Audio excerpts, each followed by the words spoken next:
this weekend, I went somewhere for the first time. I went to Nantucket in Massachusetts, which is an island off the coast near another island called Martha's Vineyard. The reason I went there is one of my girlfriend's best friends has like a family home there, and we got invited to go. And this place is kind of like maybe the Hamptons. Like Nantucket feels like a step down from the Hamptons, but they're basically the same thing. Okay. And it's a lot of rich people, a lot of older money that has accumulated there over time, a lot of like wealthy island life. Where the Lutnicks of the world might be hanging out, if you will. One thing I thought was really, really interesting about the island there is it's I looked it up. $4 million is the median home price. Oh, yeah. God. In Nantucket. $4 million for the median. And I bought one. That's what I did. I just want to tell you. No, I know.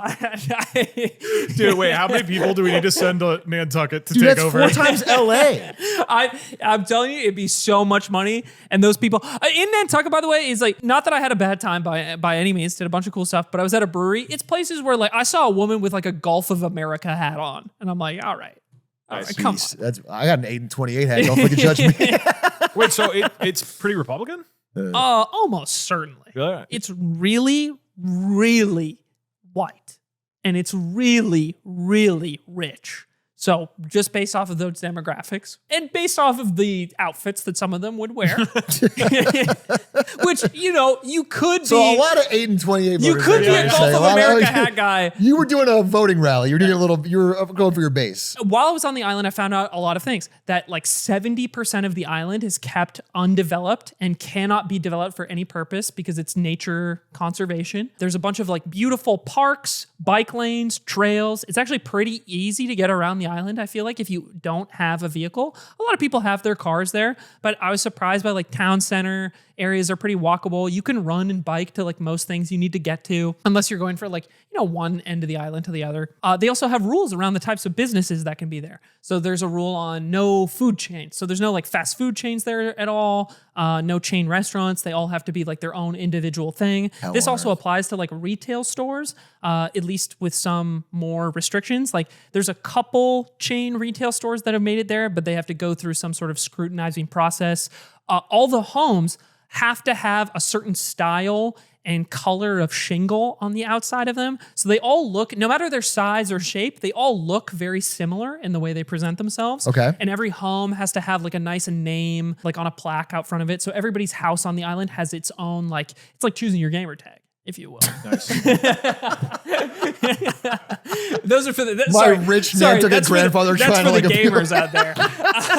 And there was more things along the way as I asked questions and was spending time there. And it's a beautiful place that has a lot of rules that keep it beautiful and don't allow businesses to have free reign over the development of the island and the community. And I was like, oh, that's so interesting that this place of ridiculously high income per capita has all of these rules and regulations around how their community can be developed in order to maintain its look, culture, and feel. And I was like, oh, that's two interesting ideas, because I wonder a lot of the wealth and money that has been accumulated in a place like that and also has a lot of political connections. I wonder if those actions are reflected in perhaps the districts that they live in or are represented. It was interesting to see that such a tangible way the community had benefited from these rules, but in such a place that is so I would wealthy. argue that they're not the rich are benefiting. I saw the same thing about the Hamptons. I saw a documentary on it, which is like the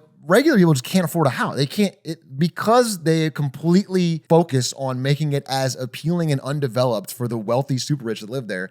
The working class of the place, people that do all the jobs and the gardening, cannot afford to live nearby. So they have to commute very far into the...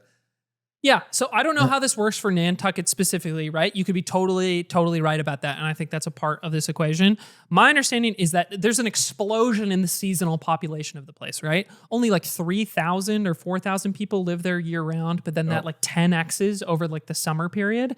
And a lot of the people that come to the island are the businesses and workers that like open up for the summer season. Almost like the opposite of like a ski resort. Yeah. And a lot of the businesses that operate have to offer or do offer housing and places for their workers to live for the summer that is like affordable or like easy to use for that time period. I didn't explore this dynamic fully, so I don't know all the ins and outs. I'm just saying but from I the talked- Hamptons example is like when the seasonal rush of old wealthy people come in, Yeah. which is a certain time of year, there would be a lot of opportunity and jobs, but obviously you couldn't afford to live there. Yeah. So you'd have people that come in, work these gardening jobs or work these food service jobs or whatever, and then in the off season are literally going into the forest and living like in homeless encampments. Yeah. And then coming back out. It might be exactly the same. Okay. Right? I was just talking to seasonal workers who had been out there. They usually had some type of housing provided to them through their job. I don't know if that's common. Maybe I just talked to like a few exceptions. I talked to like 3 people about this. Okay. But you could totally be right about that. And there's something to be said about the rules and way things are set up only benefiting the people that are rich enough to afford all those things. Like ski resorts have the exact same problem that you're talking about. Yeah. Is like all these seasonal workers that need to be there cannot afford the food is the most common, I think. It's like you can't go out to like any restaurants or grocery stores because it's not reasonable for your low ski instructor salary to like afford what's available. In the Hamptons example, they showed a tower. You know how like you could make frozen chicken nuggets and fries and it would probably cost you $3, $2. They made a circle of it and then a tiered circle of it and then a tiered circle of it. So it was like a cake tower of chicken nuggets. In total, maybe $6 of frozen. Cost $120. It was $120 for a chicken nugget tower. But it's in a tower. Yeah, but it's a tower. It was You could just, take a picture Is it and put like it on is Instagram. the tower like pretty cool? Like, would you say it took a lot of I time and think it skill to added. format? It didn't take a lot of skill. It's just 3 bowls that are like, but it was cooler. I don't know if it was $120 cooler, but I can see that. I can see exactly what you're saying, which is like, if that's chicken nuggets, what is grocery? What is like fresh fruit? What is, I'm saying that the food has got to be insanely expensive Yeah. in those areas. I think Yeah. there are certainly trade-offs. Yeah, I mean, I'm reading an article on realtor.com that does say that some people are living in their car in the off season. Some people are In the off into season, the woods. are those the people living there like permanently?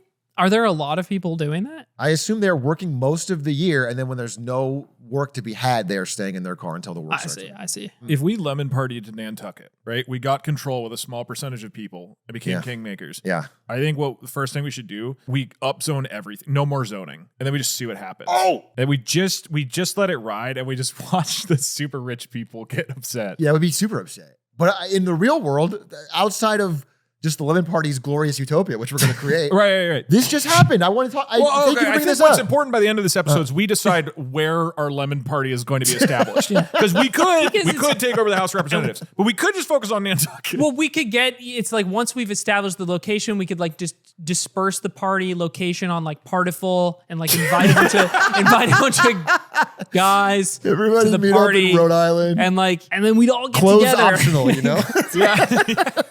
Well, I want things to stay loose. You don't want it to be uptight. We don't want to be an uptight Yeah, party. so you'd hate to be uptight because then nobody would vote for us. Oh, get some elderly people too, because we want to The make sure. elderly- Texas Senate. You geriatric fuckers. The Texas Senate just passed